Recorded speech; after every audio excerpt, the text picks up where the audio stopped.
Mets got steamrolled today in their first game of a 3-game set in Milwaukee by a final score of, we all guessed it, 10-0. I mean, the Mets waddled in there. I don't know if they were drinking too much pregame being in Milwaukee, but the Brewer crew literally made this team look drunk. It was pathetic. It was embarrassing.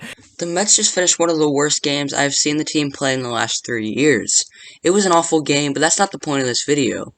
I'm here right now to talk about the Mets' offensive struggles very early in the season. Sure, they have a 3-2 record, but it's more than that, and the Mets might need to change something in the front office. Now, before you get on to me about how it's early in the season and I need to chill, and about how the Mets will bounce back, give me a minute to explain why I'm making this video so early in the season. The point is, the Mets need to make Eric Chavez their hitting coach again, and before they realize that, I don't think things will get much better. It's more than luck that the Mets' top 7 hitters are in slumps.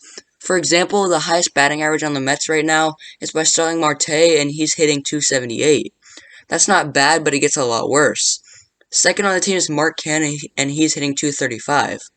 Third place on is hitting in the hundreds, and Eduardo Escobar's 7th place gives him a .065 average.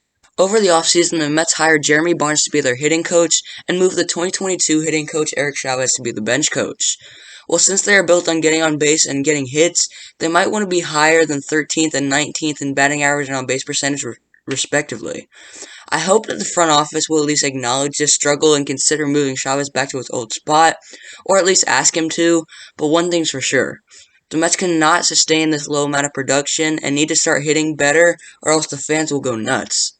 This could very well change, and I'm not saying it won't, but whatever the Mets need to do to start being the Mets we all know and love, whether that be bringing up their top prospects in Brett Baty, Francisco Alvarez, and Mark Vientos to try to kickstart the offense, or making the necessary front office moves to win, they need to do it right now before it's too late, because when Jeff McNeil is hitting .211, you know there's a big problem.